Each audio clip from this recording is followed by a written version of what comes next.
How's she going, boys? Mike here. Welcome back to Grampie's workshop for part 2 of our backup camera install on the Massey Ferguson GC2300. I got the camera located just about where I want it, I think. And now we're going to put the monitor in, wire it up, and maybe even try to back up with the camera. Let's go see how we make out. Well, I'm trying to find a spot to locate the monitor now.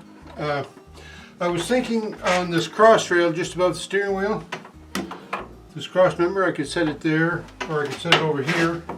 But I'm afraid if I set it down that low, it'll obscure my vision out the windshield. So then I was thinking I could put it below that cross member, but then this little, you can't see it here in the frame right now, but there's a clear piece of plastic below this cross member, and I use that a lot when I'm working with the blade. I had a rear view mirror mounted up here, and I took that off because I think this is where I'm going to end up putting the monitor, is up here. I like the location of it when it's up here. I can hold it without dropping it. I like this location. It's up out of the way of my vision. My line of vision is through about the middle of the windscreen. So it's out of my way. It's where the rear view mirror used to be. And I'm going to be using this for a rear view mirror. So I think it'll be just a natural fit for me. So I think that's where I'm going to end up locating it. So I think that's where I'm going to put it, up high there where the rear view mirror used to be. And that'll leave this center part clear for vision, because it's important that you see what you're doing out the front, let alone what's going on out the back. Okay, so I took my bracket here for the monitor and I positioned that about where I wanted it up here. And then I took a red marker and made some dots there of where I would like to have the screws go in. I have some self-tapping screws. Some of these self-tapping screws here, just little ones. And we're going to try to put one of these in here. So I'm going to be doing the tongue sticking out. You guys can do the grunt.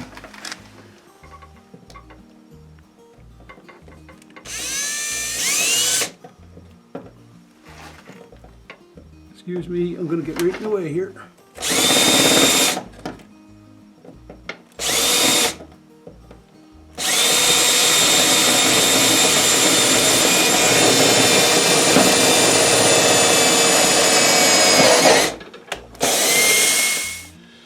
Okay, now that I have that hole drilled, I'm going to put this self-tapping screw through the bracket and then use the other holes in the bracket to locate for sure where the other two holes go, if you can make sense of that.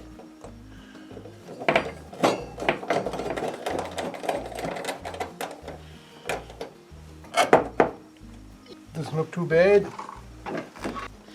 It is an awkward spot to get to, I must say.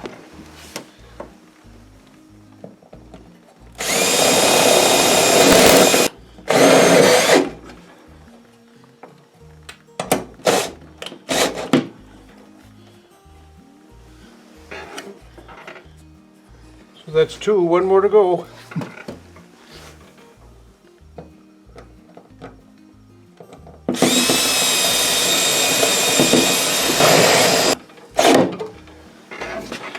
All right.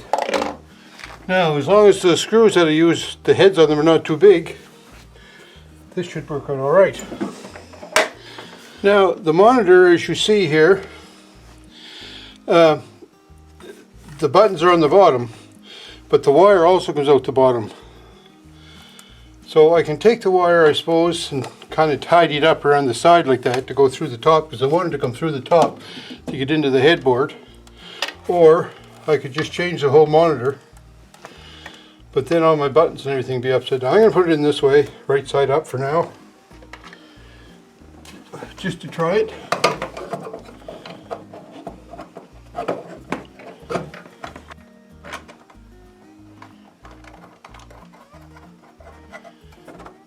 Little thumb screws in it.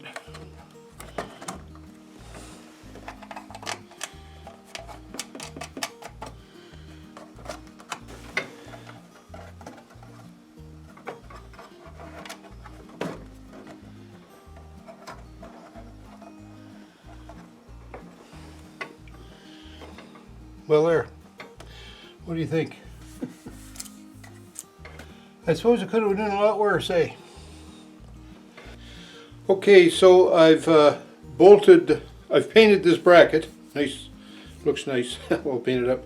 And I bolted the flange that holds the camera onto that bracket, and I have one screw in the adjustment here just to keep it snug. So now I'm going to take that bracket and stick it on here.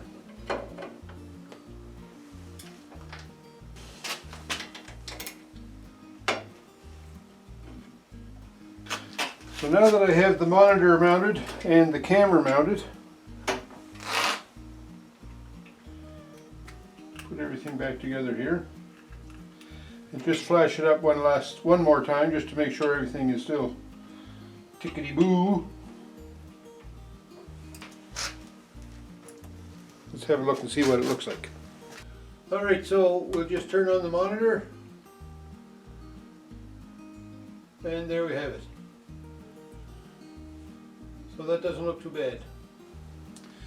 Okay, so with the camera mounted and the monitor mounted, just a matter now of running the cable, the video cable between the two of them, and then finding out a way that I can tie the power into the monitor over there, which I don't think would be a big deal because I have 12 volts. I have a 12 volt plug right there in that headboard, but I also have 12 volts behind the headboard, so we just have to connect into that somehow. So I have the camera set right there. That turned out good. I think that's going to work. Around here, lighting's not great, but I have the monitor set in here. And what I did just temporary, just to see if this is going to be the setup that I want, I just plugged the 12 volt supply into my 12 volt outlet up here, and then I ran the wires behind the headboard all across here, and then tucked them in along that wiring loom there. And then I have well, you can't hardly even see it because it's so dark in here, but you'll have to trust me. Up in there I've got a coil of wire that the video cable that runs down to the camera. The camera is right there. Okay, so I didn't show that on camera because it was a lot of fussing and you know, I wasn't swearing, honest, I wasn't, but it did take a lot of finagling to get it put up in there good. Anyway, we're going to get in the tractor starter up and see how she works. It's going to be noisy, but we're going to start up here. So we got the tractor running, as you can hear. And there's the look out the back. So the first thing we're going to do is we're going to back out of the shop. So we raise the 3-point and let's back out.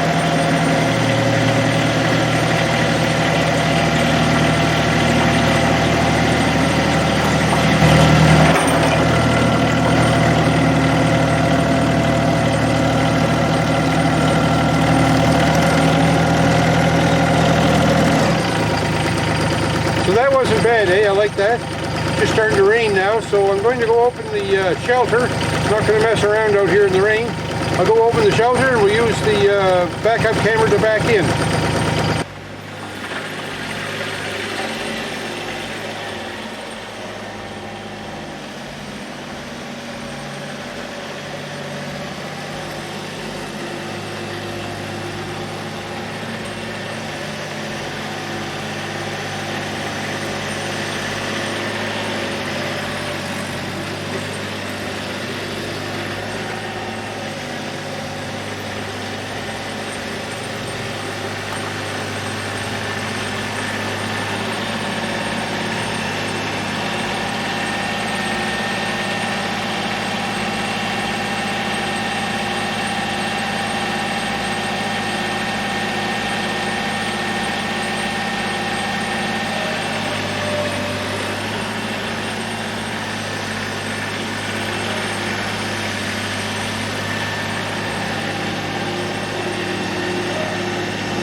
I'm glad I got the camera put on the tractor. That's going to be a lot better, I think. It's going to help me. No more twisting and turning, that's for sure.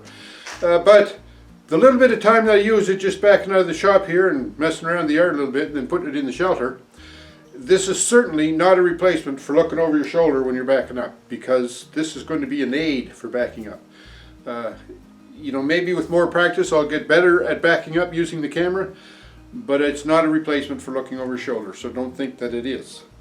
Some other things I'd like to point out about this camera system, in case you're interested in getting one maybe for your rig, is first of all, I'd get a wired system like I installed here, because the wired system, there's no delay in the picture. The picture is, you know, just real time. That's when it happens. That's when you see it. The picture is good and solid and no delay. So that's good. So a wired system, I think, is the way to go. And there wasn't a whole lot to wiring this up. It was one cable goes to the camera, then the other cable, you make all your connections right there and tie it into the 12 volts at the monitor.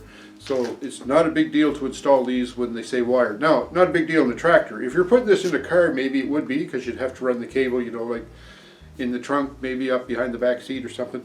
So, yeah, it would be a little bit more of an issue in a vehicle, but for a tractor, the wired system's not a big deal. Another issue I had with this camera, another concern I have, is there's no image stabilization in the camera. So the way I have the camera mounted, it's on a little bracket and it vibrates somewhat.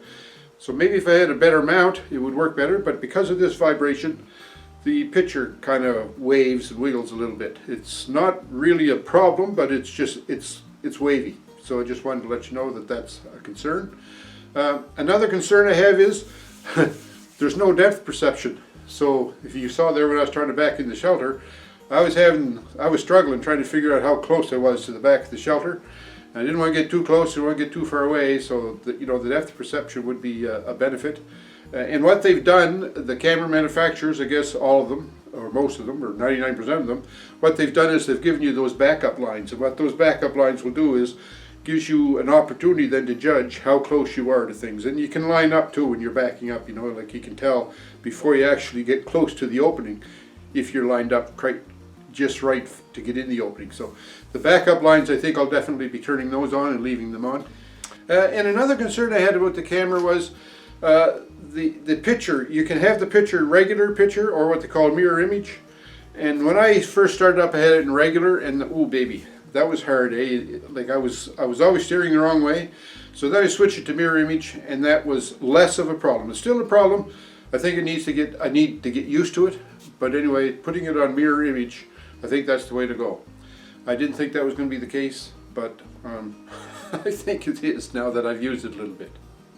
Anyway, I hope you liked this video. Please let me know in the comments what you think. Do you think this is a good aid for the tractor for running it in reverse? Or do you think it's just, you know, a fancy little doodad that I put on the tractor? Some bling or something like that. Let me know in the comments, would you please, and I'll respond to them, and we can exchange our ideas on that. In the meantime, stay safe. Thanks a million for watching. I sure appreciate when everybody takes some time out of their lives to spend watching my videos. Really makes me feel good, and I hope it makes you feel good too. So that's great. Take care, stay safe. We'll talk to you.